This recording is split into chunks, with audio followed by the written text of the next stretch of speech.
Okay, good afternoon. Today's Monday, October 26, 2020, and welcome to the special board meeting at San Miguel CISD Board of Trustees via video conference and telephone call. And I call this meeting to order at exactly 5:31 p.m. Roll call. Ms. Weaver? Present. Ms. Silva? Present. Ms. Garcia? Mr. Mendez? Mr. Olivares? Present. Mr. Rosas? Present. Dr. Carmen? Present. And Mr. Torres? Present. Okay, thank you all. Okay, we don't have a public comment. Let's move on to action agenda 2.1, discussion and possible action to approve a 2-week transition period. Dr. Carmen? Sir, so what the board has in front of them tonight is an option to extend our transition period by additional 2 weeks. We did apply to TEA for the 4 weeks additional that were possible. They made the determination we were eligible for 2 weeks. So in the reopening plan, the phase in, that would look like week 9 next week, November the 2nd. We have limited students on campus still. Seniors who are lacking credits towards graduation who have already started at Gateway. A CTE Barber student, our special ed units. We have 500 or so EOC retesters that we would invite back. And then pre-K and kindergarten. And for all of those, face-to-face would become an option. Parents would still have the right to choose remote asynchronous instruction. Week 10, beginning November the 9th. In addition to those previous students mentioned, we would open up to first grade and second grade students. Again, face-to-face is an option. Parents may continue to choose remote asynchronous instruction. And that would be it as far as the additional 2 weeks. So on November the 16th, that would be week number 11 of instruction for us. We would offer face-to-face instruction to all students as an option, knowing that remote asynchronous instruction is available. TEA did indicate in their email that if the condition should worsen, we can still apply for the additional 2 weeks, but based on the hospitalization rates and rates of infection right now, those 2 weeks are eligible for per TEA. Hey, Doc, so I'm assuming that, at any given time, daily, when you guys have these meetings with TEA, it can change, correct? Or are we gonna have to evaluate it every 2 weeks and potentially assess it moving forward? Or what are your thoughts, Doc? Yeah, it can change any day from TEA. The state has had an increase again in hospitalization rates, but it's still nowhere near what happened in July. And I don't anticipate them offering any further until that happens. But they continue to watch it by region, as do we. And should they indicate that we're eligible for the additional 2 weeks, and we can slow down that transition, we would certainly apply for that and then bring it back to the board. Okay. Because Also, sir, excuse me, I'm sorry. Go yeah, ahead. well, according to the media, there's a spike already going on right now. A wave? So it's kind of scary. We need to, check it, check before, and find out exactly, what's going on, and we're ready to open our campuses, which is, something that we need to be, of course, being real careful about it. But right now we're just, watching the news that there's a spike starting again. So it's kind of scary. So, that's good that we're gonna. And a lot of parents are hesitant right now, but then a lot of parents want to send their kids to school, So, we have half who do and half who don't. But it's my understanding that tomorrow the teachers all go back to work, sir? The teachers, sorry, make sure I was unmuted there. So the teachers would report back effective on Monday, November the 2nd.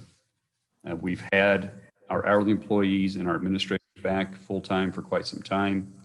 Teachers, we started out 1 day per week and then 2 days per week. We set up a cap on that as well because we had some teachers who wanted to come in more often, but that's been the minimum requirement currently is 2 days per week. And then starting Monday, November 2nd, it would go to every day. Oh, next week then. Correct. Okay, because I had heard they were starting tomorrow. Okay, that's great.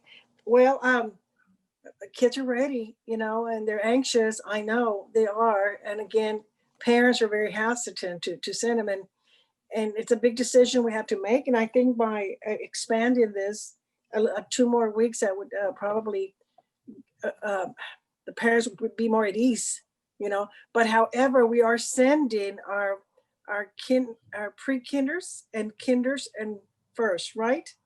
The week number 10. Right. On week number 9, we would 9. pre-K and kinder. Week number 10, we would offer it to first grade and It's second the grade. second. Okay. Right. And that came at the recommendation of Department of State Health Services and TEA. ESHS has indicated that the younger students don't seem to be becoming ill at the same rate as some other people are, nor are they catching or getting as severe as some other people. Yeah. And then TEA, of course, recognizes that with that age of student, the remote instruction is difficult, and they're Yeah. going to benefit the most from that face-to-face instruction. All those emerging readers, developing readers, Yeah. face-to-face instruction is important. So we are following those recommendations Yeah. by starting with those younger students. And how difficult, sir, is it going to be for a teacher to do face-to-face and do the conferencing? I just know that the pre-K, the kinders, they at least have aides to help them. But how difficult will it be for first, second, and so on and so forth during this time? Right. So it's not going to be easy. The teachers will be teaching the kids that are in the class, and depending on the grade level, they'll record themselves, but they will also be live for their students who are at home. Students who can't go on live will then be able to watch the recording later in the school day. Oh, So it'll be a challenge, but Yeah. I think our teachers will rise to it. We did put out there to each campus if Yeah. they could make the logistics work. So that, for example, you might have one first grade teacher teaching the students who are there in the classroom, and then a separate first grade teacher teaching students who are still home doing remote instruction. The challenge a lot of our campuses had, though, is that they didn't have the correct number of bilingual teachers versus non-bilingual to be able to carry that out. So that was an option, but I think the campuses decided as a whole that they would split those duties, and that's how they're ready to move forward. well, it is a challenge, and I can see our teachers. We have very challenging teachers. Indeed, we do. And I'm sure they're going to do fine. Just maybe the first week is going to be hard on them. Like everything else, when it first started back in March, it was a rude awakening, and this is going to be a little bit more challenging. It's going to be difficult, but I can see our teachers doing it. I trust that they will, and I know they will do well. Thank you, teachers, if you're listening.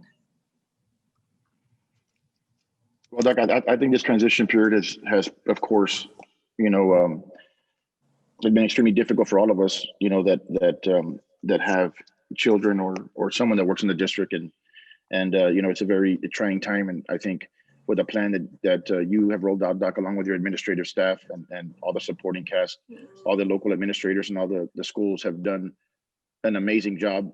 From the FACE department going out there also and doing home visits and making sure the kids have the support they need, even though they're not in the classroom. It's just one of those things too that would give parents an option for their, if they want to, allow their kids to come, or they want to keep them at home for asynchronous learning. At least we're giving them that option. But I think it's just like Ms. Silva said, and all the board members have said it, time and time again, that the this whole process has really I think embraced us as an organization, as a school district, and seeing everybody come together and really make it happen. And I know for a fact, 'cause I'm a parent and I see the challenges of what it's like, but the teachers are doing an amazing job. All the principals and all the They are. campuses are doing an amazing job under these circumstances. So I just want them to know that they're all, including yourself, Doc, are extremely appreciated by the board, and we just need to keep on moving and adapting. I mean, that's all we can do. So I think right now it's very important, as some decision makers that we are. That's why the people have us here. And you just have to make these tough decisions, Doc, but also extend that comforting hand to our parents and making sure that the kids are safe here and so on and so forth, and putting up all these measures that we have, so the kids can be safe here. But yes, it is very difficult, and we just have to continue going and just continue moving, just moving along and providing the kids with the necessary tools they need to succeed, Yeah. and our staff Yeah, as well. you're right. But thanks, Doc, for the report. Any more questions? Okay, can I No. get a motion? Motion. Can I get a Okay, I got a motion by Ms. Weaver. Can I have a second, please? Second, I got a second by Ms. Silva. All in favor of the show of hands? Motion carries. Thank you. Can I have a adjournment? Can I have a motion to adjourn, please? I move that we adjourn. I have a motion by Ms. Silva. Can I have a second? Second. I have a second by Ms. Weaver. All in favor for the show, with a show of hands? Okay. We adjourn this meeting at exactly 5:42 p.m.